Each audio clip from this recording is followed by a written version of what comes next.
केवल रवि किरणों से जिनका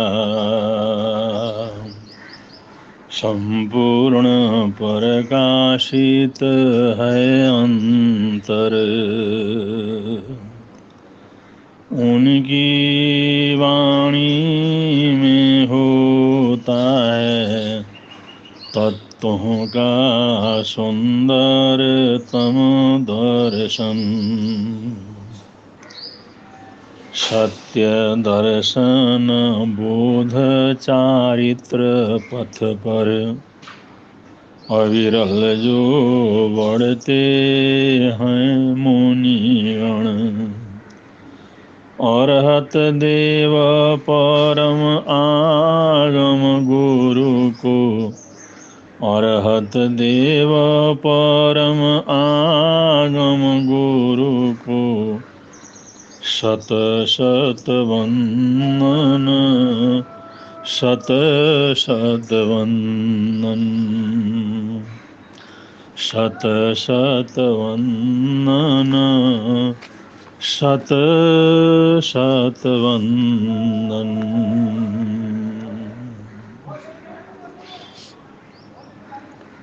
जैन दर्शन में, जैन धर्म परंपरा में विनय को धर्म का मूल कहा गया है।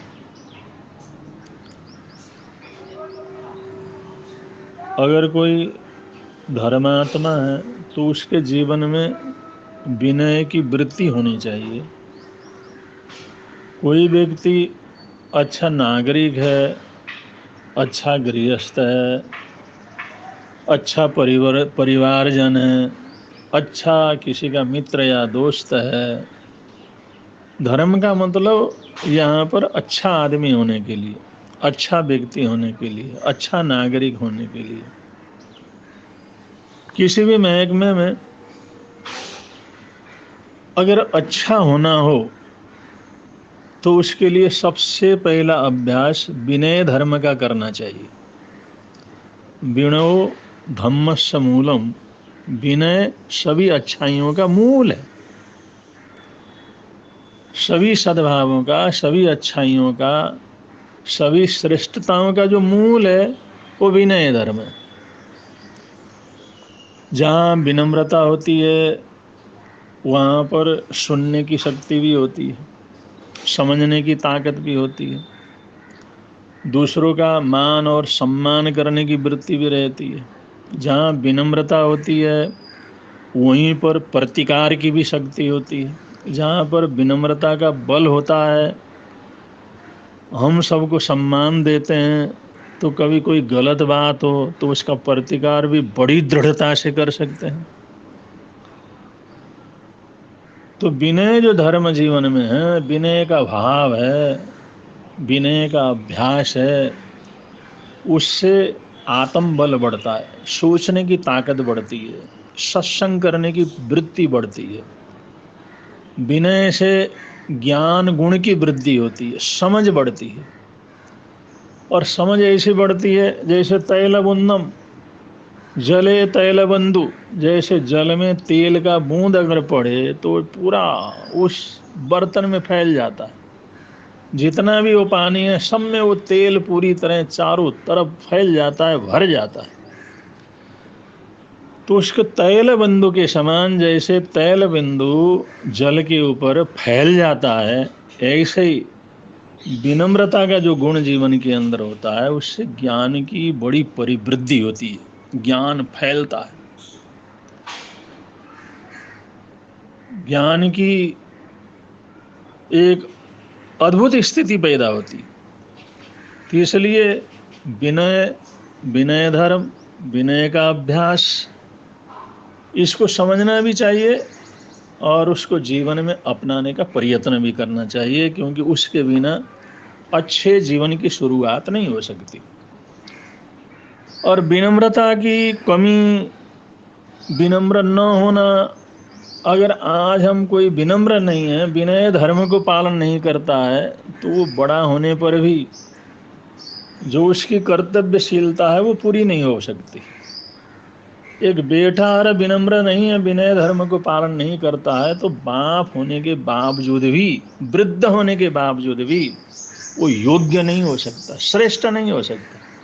श्रेष्ठ तो तभी हो सकता हो विनय धर्म से गुजरा हो, विनय धर्म को पालन करके आगे बढ़ा हो, तभी उसमें बड़प्पन पैदा होता है। वरना बहुत से लोग बड़े से बड़े होकर के भी बड़प्पन नहीं होता, बहुत से छोटे होते हैं, उसमें भी बड़ा बड़प्पन पैदा होता है। ये विनम्रता का परिणाम है। उसमें सहनशीलता होती है, बर्दाश्त करने की शक्ति होती है, सुनने की शक्ति होती है, झट प्रतिक्रिया न देने की ताकत होती है। और इन्हीं सद्गुणों के कारण हमारे जीवन में सद्गुणों की श्रृंखला जो है बन जाती है। 4 बेटे हैं, पढ़े लिखे थे, पिता ने उनको लाड़ प्यार से पाला, जो चाहिए सवाया उनको दिया, अच्छे से अच्छी जगह पर भेजा, हर उनकी मुराद को पूरी की। वो सोचते थे भाई हम तो बहुत बड़े विद्वान, हमारी वजह से ये मकान है, हमारी वजह से ये दुकान है, हमारी वजह से घर में ये सब जाहो जला लिए। करते कुछ नहीं थे, अभी काम कुछ नहीं था उनका, लेकिन सोचते थे बस हम ही हैं। अब बड़े परिवार के लड़के थे, समृद्धि में पले थे, शादियां भी हो गई, पर पैसे धले की तो कोई कमी नहीं थी। और उनका साथ साथ में अभिमान भी बढ़ता चला गया। अब जिसमें अभिमान बढ़ता रहेगा वो मेहनत तो नहीं कर सकता, परिश्रम नहीं कर सकता, सहन नहीं कर सकता, किसी की सुन नहीं सकता, किसी को बर्दाश्त नहीं कर सकता, तो कोई काम भी नहीं कर सकता। उसके लिए तो ये सब सद्गुण होना बहुत जरूरी है। और वो जैसे जैसे बड़े हो गए, उनके परिवार हो गए, स्त्रियां हो गई, बाल बच्चे हो गए, तो उसके अंदर रगड़ा झगड़ा भी होने लगा, तो मैं भी होने लगा। तो इन चारों ने सोचा चलो हम चारों अलग अलग हो जाते हैं और बाप की पूरी संपत्ति को बांट लेते हैं, मकान को बांट लेते हैं, जमीन जायदाद बांट लेते हैं, सब कुछ बांट लेते हैं, समृद्धि बांट लेते हैं, अलग अलग बड़े मजे से रहते हैं। हमारी स्त्रियां, हमारी पत्नियां भी कहती हैं कि हमारे को अलग अलग होना चाहिए। इतना बड़ा परिवार होने के बाद जो है इस तरह से एक साथ रहना ठीक नहीं है। उन सब ने निर्णय कर लिया भाई हमने अलग अलग होना है। और पिताजी जिस समय उनके सामने ये बात आ गई, उन्होंने कहा नहीं, पहले तुम लोग स्वावलंबी हो, उसके बाद अलग अलग हो सकते। कुछ बातें उन्होंने कही उनके हित के लिए, लेकिन वो लोग तो सोचते थे हमारे से बढ़ करके कोई नहीं, हमारे से विद्वान कोई नहीं, हमारे से समझदार कोई नहीं, हमारे से कमाऊ कोई नहीं, क्योंकि अभिमानी तो ऐसा ही सोचता है। तो उन्होंने सरपंच से जाकर के निवेदन किया कि हम चारों भाई हैं और चारों भाई हम अलग होना चाहते हैं, पिताजी नहीं मानते, इसलिए हमारे को चारों को अलग कर दिया जाए और पिताजी की संपत्ति 4 हिस्सों में बांट करके हमारे को दे दिया जाए, वो हमारा हक है। और सरपंच ने में थोड़ा बहुत समझाया उनको, लेकिन अब जहाँ अभिमान हो, जहाँ भ्रम हो बड़ा होने का, वहाँ पर समझ में थोड़ी आता है। उन लोगों ने जोर लगाया, पंचायत में जोर लगाया, पंचायत बैठाओ और ये फैसला कराओ। उन्होंने कहा भाई तुम अलग अलग हो जाओगे, तुम्हारे पिताजी का माताजी का। उन्होंने कहा हम व्यवस्था कर लेंगे उसकी भी, जब जरूरत होती है, आवश्यकता होती है तो व्यवस्था भी बन जाती है। उन्होंने सरपंच सहित पूरे पंचायत को इकट्ठा किया। अब तमाशबीन तो दुनिया में लोग बहुत होते हैं, वे सेठ के चारों लड़के अलग होना चाहते हैं, पिताजी ने नहीं माना, इसलिए जो पंचायत बुलाई है। पंचायत घर में उस मैदान में दुनिया भर के लोग सारे इकट्ठे हो गए। और सब जिस समय इकट्ठे हो गए तो सरपंच ने कहा कहो भाई ये जो पंचायत तुमने बुलाया काहे के लिए बुलाया। उन्होंने सरपंच के सामने अपना प्रस्ताव रखा, हम चारों भाई हैं, अब परिवार हमारे बड़ा हो गया और अपनी जरूरतों के अनुसार, आवश्यकता के अनुसार हम सबने चारों भाइयों ने निर्णय किया है कि हम अलग अलग रहेंगे। हम सब रजामंदी से लड़ करके झगड़ करके नहीं, प्रेम पूर्वक हम अलग हो रहे हैं। तो इसलिए जो पूज्य पिताजी की जो समृद्धि है वो 4 हिस्सों में बांट करके हमारे को दे दिया जाए। सरपंच ने वहां पर पूछा, देखो ये तो ठीक है तुम्हारा प्रस्ताव, समय समय पर परिवार में अलग अलग होते हैं, ये कोई नई बात नहीं है, लेकिन इसमें तुम कहते हो 4 हिस्से करना, तो माताजी पिताजी का क्या होगा? अरे उनकी आवश्यकता पूरी हो जाएगी, उनकी क्या जरूरत है?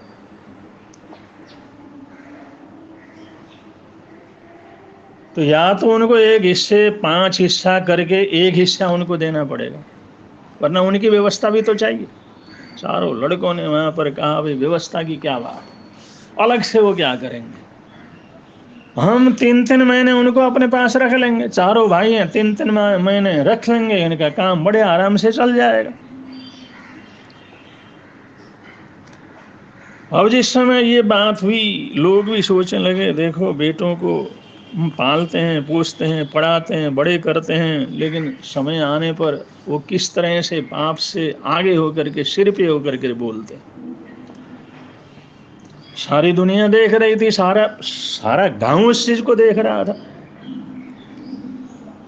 तो सरपंच ने कहा, चलो भाई पिताजी से पूछ लेते हैं, जैसे तुम्हारा प्रस्ताव है, जैसे तुम चाहते हो, या पिताजी को ऐतराज तो नहीं है, वो उसमें सहमत है ना, उससे पूछ तो लेते हैं। जिस समय ये बात हुई तो छोटा लड़का कहने लगा, पूछने की क्या जरूरत है, उनसे पूछने की क्या जरूरत है, जब हम 3-3 महीने उनको रखने के लिए तैयार हैं, चारों भाई 3-3 महीने उनको जो है पालने के लिए तैयार हैं, 3-3 महीने बारी बारी से हम रखने के लिए तैयार हैं, तो उनको पूछने की क्या जरूरत है? ऐसा पूछना ताछना, विचार विनिमय में समय को न गंवाया जाए। और पंचायत से हमारे दरख्वास्त है कि सरपंच 4 हिस्सों में ये सारी संपत्ति को बांट दें। अब लोग गंगाधर सेठ की तरफ देख रहे थे। ये गांव के गंगाधर सेठ के बेटों का चरित्र तो उन्होंने देख लिया था। गंगाधर ने जिस प्रेम से, जिस सद्भावना से उन बच्चों को पालन पोषण किया, जो सुखी रखा, जरूरतें पूरा की, उनका सब कुछ किया, ये भी गांव वालों देख चुके थे।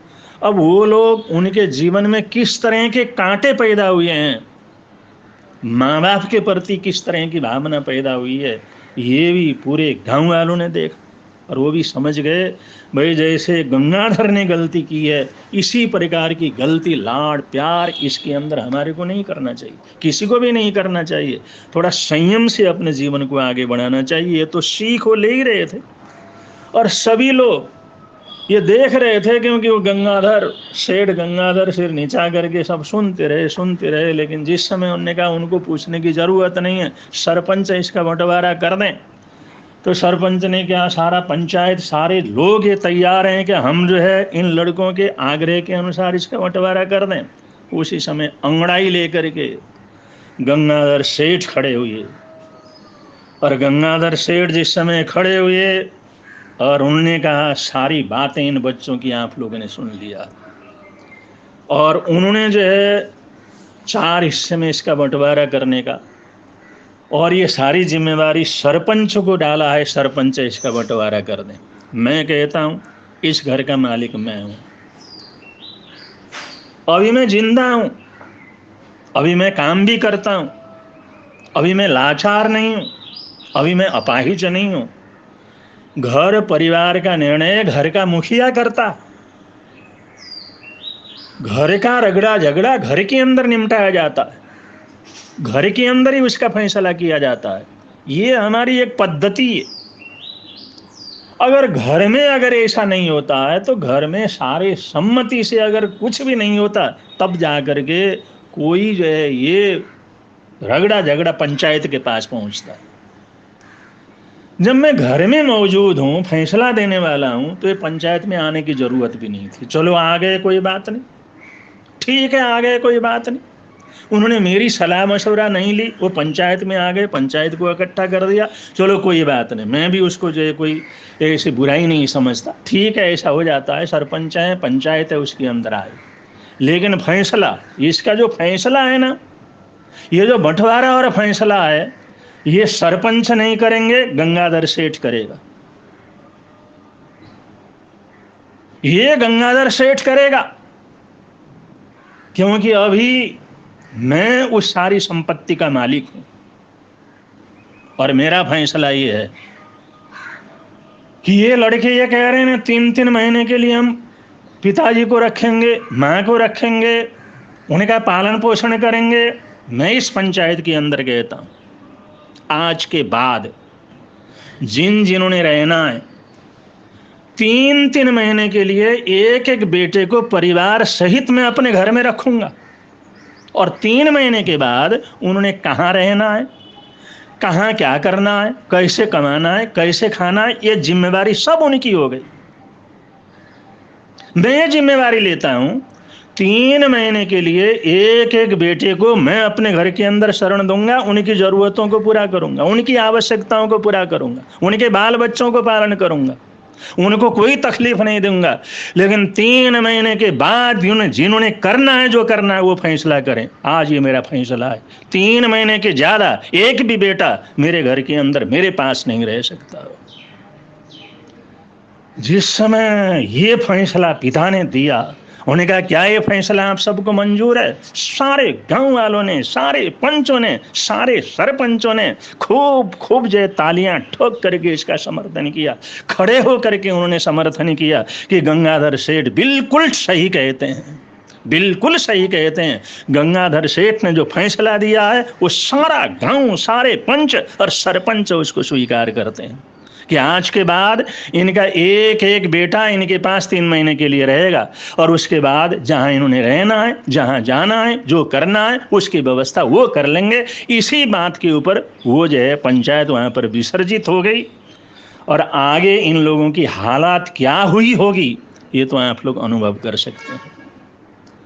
जिनमें विनम्रता नहीं है, बड़ों का आदर सत्कार नहीं है, जो कुछ भी न होते हुए भी बड़े अभिमान के अंदर फूले रहते हैं, गुब्बारे की तरह गुब्बन बने रहते हैं, जरा सी छेक हुई तो सारी हवा 1 सेकंड के अंदर निकल जाती। और गुब्बारे में छेक होने में क्या टाइम लगता है? जरा सी कोई तीखी चीज उसके साथ चुभी और वो तो बिल्कुल उसकी हवा निकल जाती है। ऐसे ही इन चारों भाइयों की, उनके परिवार की वो हवा ऐसे निकल गई। अब ये लोग इसी चिंता में पड़ गए, भाई 3 महीने के लिए तो रोटी मिलेगी और फिर आगे हम 9 महीने के लिए कहाँ मरेंगे, क्या करेंगे, कहाँ से कमाएंगे? अब मिलना तो कुछ भी नहीं, बंटवारा हो गया है। 3-3 महीने के लिए वहां रहने का बंटवारा हो गया, अब तो कुछ नहीं हो सकता, सारे ने स्वीकार कर लिया। अब इन पापिष्टों ने किस तरह से गिड़गिड़ाया होगा या क्षमा मांगा होगा या गंगाधर सेठ ने उनको रखा होगा या नहीं रखा होगा, ये तो आप लोग सोच लें। लेकिन ये देखें, माँ बाप को भी बड़ा दृढ़ होने के होकर के चलने की ज़रूरत है।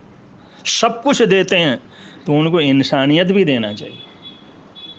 वो हमेशा अपना हक समझते हैं तो आखिर तक अपने हक की सुरक्षा भी करनी चाहिए और न्यायपूर्वक सबके साथ उनको रहने का प्रयत्न करना चाहिए। जैसे गंगाधर सेठ ने कहा, मैं चारों भाइयों को, चाहे मेरी सेवा करते हों चाहे नहीं करते हों, चाहे मेरे अनुकूल हों चाहे न अनुकूल हों, मेरे लिए अच्छा किया हो न किया हो, मैं चारों को 3-3 महीने के लिए अपने घर के अंदर रखूंगा। तो ये वास्तविक स्थिति है। अगर समझ आ जाए और हर कोई अगर समझदारी से चले तो जगह जगह पर न्याय होते हैं। और इसी बात से न मालूम कितने माँ बाप ने समझ लिया कि हमारे को कैसी जिंदगी जीना है, और ऐसे हजारों बच्चों ने भी समझ लिया कि हम अगर बेटे हैं माँ बाप के तो हमारे को भी किस तरह से जीना है। एक बहुत बड़ा संदेश, बहुत बड़ा मार्गदर्शन गंगाधर सेठ ने सारी दुनिया को दिया, हमें भी सीखना चाहिए। और दुनिया के अंदर तो काम बड़ा होता है, मेहनत बड़ी होती है, परिश्रम बड़ा होता है। अगर परिश्रम से कुछ कमाते हैं, मेहनत करते हैं, स्वावलंबन रहते हैं, 2 पैसा कमा करके खाने की, खर्च करने की ताकत होती है, वही सबसे बड़ी बात होती है। केवल पढ़ने से, केवल डिग्रियां लेने से, केवल बढ़िया से बढ़िया फैशन करने से, केवल फर्स्ट क्लास कपड़े पहन करके मटक मटक करके चलने से इससे कोई बड़प्पन नहीं होता। बड़प्पन होता है जीवन में काम करने से, बड़प्पन होता है धंधा करने से, कमाई करने से, मेहनत करने से और सद्भावपूर्वक जीवन को जीने से। एक मित्र ने, बहुत दिनों में मिले एक मित्र से वार्तालाप शुरू की, बड़े दोनों मिले, गले मिले, और थोड़ी देर जिस समय चबूतरे के ऊपर, छाया के ऊपर बैठे होने के, दोस्त बहुत सालों के बाद तुम मिले, अब तो बहुत परिवर्तन हुआ, आज तो अचानक ही तुम्हारा हमारा मिलना हुआ। आपस में उन्होंने कुशल क्षेम पूछने के बाद सेठ ने अपने जो मित्र से पूछा, मित्र तुम्हारे घर परिवार में बच्चे कितने कितने बच्चे हैं? एक तो था उस समय, लेकिन उसके बाद तो कोई संपर्क ही नहीं हुआ। उन्होंने कहा 4 बेटे। वाह, 4 बेटे के बाप हो, 4 बेटे हैं तुम्हारे घर में, चलो बड़ा अच्छा है। उनकी स्थिति क्या है? सब अच्छे हैं ना? उन्होंने कहा बड़ा जो है डबल एम में, बड़ा बेटा पढ़ा लिखा है डबल एम में, और दूसरा बेटा है उसने सीए किया हुआ,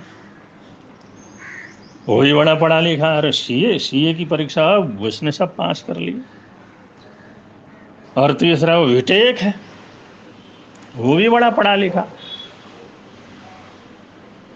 अब आगे उन्होंने कुछ नहीं कहा, सब पढ़े लिखे, बड़ी मेहनत की, परिश्रम की, पढ़ लिख गए, डिग्रियां इन्होंने ले ली खूब अच्छी तरह से, और बड़े लोगों के पास उठते बैठते हैं, आते जाते हैं, खर्च करते हैं, सब कुछ बड़े शान से जो है जीते हैं लोग। फिर चौथा बेटा, अरे चौथा बेटा क्या, उसने तो पढ़ाई की नहीं, उसको स्कूल में वो नहीं लगता नहीं था, उसने कोई क्लास ही पास नहीं किया, पढ़ाई लिखाई नहीं हो।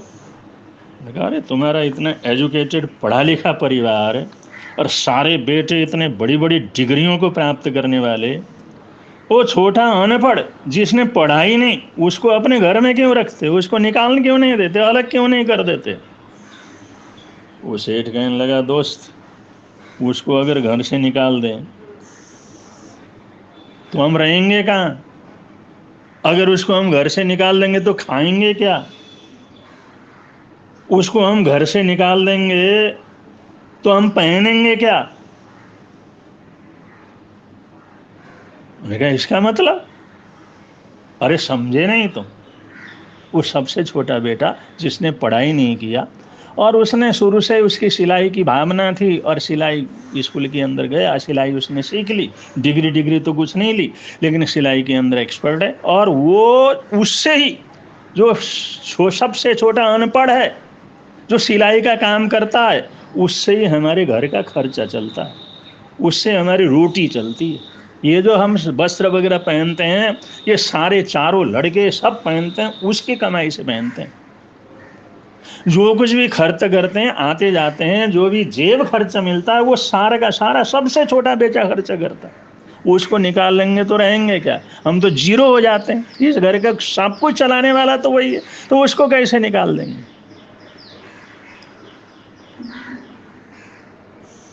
मित्र की बात सुन करके वो भी अचरज में पड़ गया। सिर्फ पढ़ने लिखने से तो कुछ नहीं होता, सिर्फ डिग्रियां लेने से तो कुछ नहीं होता, क्योंकि डिग्री लेने के बाद भी नौकरी करने के लिए तो वाइवा देना पड़ता है, उसमें तो पास होना पड़ता है, वहाँ पर जो परीक्षा होती है उसमें तो अव्वल आना पड़ता है, योग्यता तो आनी होती है। सीए कर लिए लेकिन सीए जैसी योग्यता न हो, वकालत कर लिए वकालत जैसी योग्यता न हो, डबल एम में कर लिए ऐसी डबल एम में जैसी योग्यता न हो, तो उनको नौकरी कहाँ मिलेगी? जब उसको नौकरी नहीं मिल सकती, अपना काम क्या कर सकता है? जो एक नौकर भी नहीं बन सकता, एक नौकरी तक नहीं कर सकता, तो मालिक कैसे बन सकता है? वो तो कहीं भी नौकरी भी कर सकता हो, वही तो कभी मालिक भी बन सकता, काम कारोबार भी चला सकता, बड़ा भी हो सकता। उन्होंने कहा भाई आज तुम्हारे घर की स्थिति को देख करके, और जैसे तुमने बात कही और छोटे बेटे की बात कही, वास्तव में ये पूरे समाज को सोचने की जरूरत है। आज हमारी विद्या, उसमें कोई कला नहीं, उसमें कोई ऐसी हस्तकला, ऐसी उसके अंदर कुछ काम करने की कैपेसिटी नहीं है। पढ़ लिख जाते हैं, लाखों रुपये उसमें खर्च हो जाता है पुस्तकों में और साथ साथ में उनके फीस में, लेकिन 2 रोटी कमा करके खा नहीं सकते। कोई उनके साथ खूबियां पैदा नहीं होती, कोई मेहनत करने की प्रवृत्ति पैदा नहीं होती, सामान्य से सामान्य काम को करने का ज्ञान नहीं होता। इसलिए इतने पढ़े लिखे होने के बावजूद, इतने एजुकेटेड होने के बावजूद भी एक दर्जी का काम करने वाले छोटे भाई के आधार पर ये लोग जीते हैं। तो इसका मतलब ये है कि हमारी प्राचीन भारत की जो पद्धति थी, जिसमें 72 कलाएं, 64 कलाएं और 100 प्रकार के शिल्प कर्मों का प्रशिक्षण दिया जाता था, गुरुकुल से निकलने के बाद वो हर काम के अंदर परफेक्ट होता था, कुछ भी काम मिले वो कर सकता था। ये हमारी प्राचीन भारतीय संस्कृति बहुत अच्छी थी, बहुत कामयाब थी। उसमें किसी को भूखा मरने की तो नौबत ही नहीं आती थी, क्योंकि इसके साथ में कलाएं थी, उसके हाथ में खूबियां थी, उनके हाथ में शिल्प कलाएं थी, अनेक प्रकार की शिल्प कलाएं, अनेक प्रकार की अन्य जो है कलाओं के अंदर पारंगत होने के कारण से उनको कहीं भी जा करके अपना पेट भरने में कोई तकलीफ नहीं होती थी। पढ़ाई भी होती थी और उनको कलाएं भी सिखाई जाती थी। तो इसका मतलब आपके जीवन के, आपके परिवार के इस कहानी को सुन करके हमारे को लगा कि प्राचीन भारत की जो गुरुकुल पद्धति थी, वास्तव के अंदर वो सबसे ऊंची पद्धति थी और वैसी पद्धति हमारे देश में प्रारंभ होनी चाहिए। ये आज मेरे को पूरा विश्वास हुआ। दोनों मित्र मिले और खुशी प्रकट की और जो वहाँ से अलग अलग होकर के चले गए। तो ये छोटी छोटी कहानियाँ हमारे को शिक्षा देती हैं कि हमारे को कर्मण्य होना चाहिए। कर्मण्येवाधिकारस्ते अधिकारस्ते, कर्म करने का हमारा अधिकार है, कुछ भी हम कर सकते हैं और कुछ भी कर सकने की मानसिकता हमारे जीवन के अंदर रहनी चाहिए। अगर ऐसा करेंगे तो फल तो अच्छे से अच्छा मिलेगा ही। कर्म करेंगे, मेहनत करेंगे, परिश्रम करेंगे तो फल तो अच्छे से अच्छा मिलेगा ही, इसमें तो कोई शक करने की ज़रूरत नहीं है। तो ऐसी वृत्ति हमारे में पैदा हो, हमारे बच्चों में पैदा हो, आने वाली पीढ़ी में पैदा हो और इस स्वावलंबन के साथ हम आगे बढ़ सकें, ये शिक्षा जन जन तक पहुंचा सकें। इन्हीं मंगल कामनाओं के साथ, सद्भावनाओं के साथ अपने वक्तव्य को यहाँ पर विराम दे रहे हैं। बोलिए भगवान महावीर स्वामी की जय।